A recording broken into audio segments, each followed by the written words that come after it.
Kali ini saya akan menjelaskan bagaimana cara mengisi form. Form ini nanti adalah form yang kami kirimkan melalui link kepada email Bapak Ibu sekalian.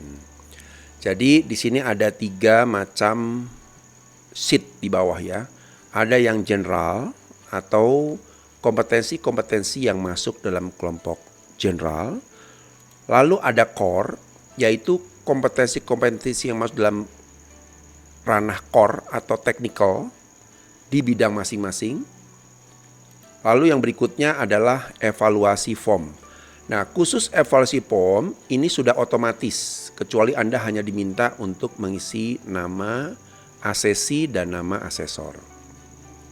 Nah, pada saat Anda nanti mengisi, Anda bisa lihat di sini ada jenis kompetensinya, definisinya, lalu key actionnya apa, dan Anda diminta untuk memilih.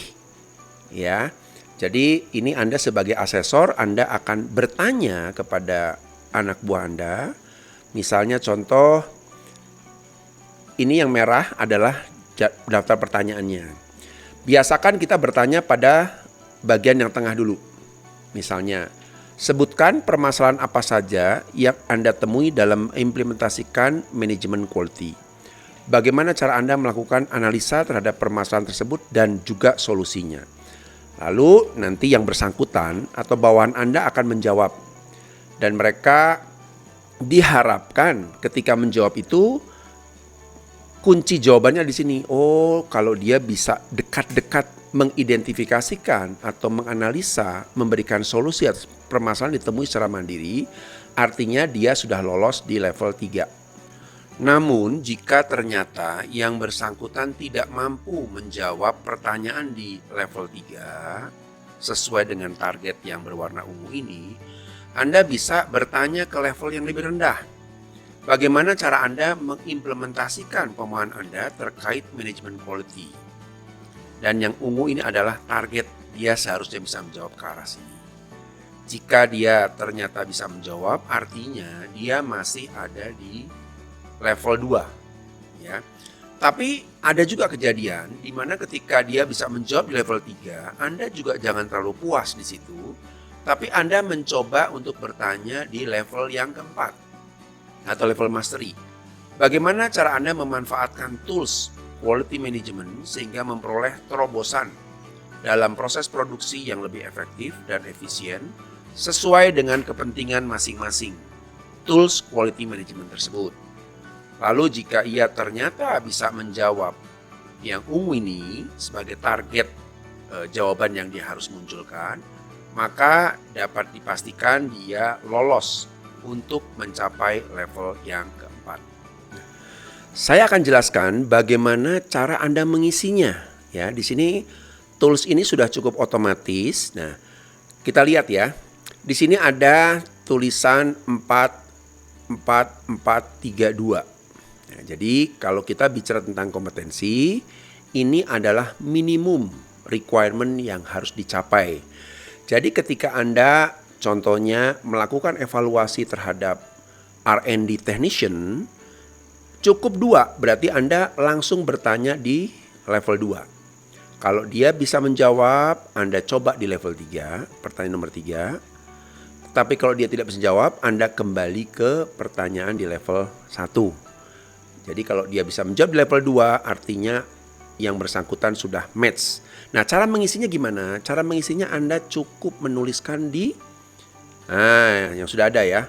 Misalnya dia contoh match, Anda klik di sini. Tak, cukup seperti itu. Ya. Lalu Anda lanjutkan pada pertanyaan berikutnya mengenai supply chain. Ada definisinya, Anda tinggal baca, ada key actionnya. Lalu kita lihat lagi berapa nilai minimum yang harus dicapai oleh yang bersangkutan. O2. Ya. Lalu Anda lakukan tadi pertanyaan sama persis. Anda bertanya, kalau bisa menjawab Anda buat apa? Anda lari ke pertanyaan nomor 3. Kalau dia belum bisa menjawab, Anda kembali ke pertanyaan nomor 1. Misalnya dia ternyata tidak bisa menjawab. Ya, sesuai dengan standar yang ada di warna ungu ini, artinya Anda klik di sebelah sini. Nah, kurang lebih seperti itu. Nah, nanti kalau Anda sudah mengisi semuanya, seperti ini misalnya contoh ya, Anda sudah mengisi semuanya setelah melakukan interview, Anda nanti akan muncul di evaluation form otomatis. Nah, ini seperti ini kira-kira ya. Berikut juga dengan gap-gapnya masing-masing ya. Kalau idealnya nanti juga akan muncul sesuai dengan ekspektasi ideal yang dipersyaratkan. Anda bisa lihat di halaman sebelumnya seperti ini ya. Nah, Anda sebelum selesai ini Anda mengisi dulu, misal namanya ya. Lalu nama Anda ya. Itu ya. Nah, posisinya Anda tidak perlu menulis tapi cukup melihat di sini, ada pilihan. Oh, dia masuk di sini. Setelah Anda mengisi pada lembaran sebelumnya di sini ya, kotak-kotak ini, maka akan otomatis data itu pindah ke sini. Jadi Anda tidak perlu lagi menulis angka-angkanya, cukup mengklik. Dan kemudian nanti setelah Anda mengisi semuanya lengkap, Anda cek dulu ada yang kosong atau tidak. Baru di sini Anda diminta untuk membuat conclusion. Hasil akhirnya seperti apa? Ada nggak kira-kira yang menurut Anda sebagai atasan merasa bahwa ini perlu di-improvement dan lain sebagainya? Lalu di bawahnya ada juga development advice. Misalnya Anda berharap yang bersangkutan dilakukan pelatihan atau pengembangan atau coaching dan lain sebagainya. Nah, setelah itu karena ini masih dalam proses trial, kami minta untuk mengisi formulir di sebelah ini. Misalnya contoh jika Anda merasa bahwa ketika pelaksanaan ini Anda pertanyaan kurang tajam atau kesulitan dalam teknik memprobing atau menggali informasi dan lain sebagainya. Anda diminta juga menuliskan beberapa hal di sini yang ini menjadi bagian dari evaluasi kami terhadap Anda khususnya ketika melakukan trial assessment evaluasi ini. Baik, itu saja yang sekiranya bisa Anda lakukan dalam pengisian form tersebut.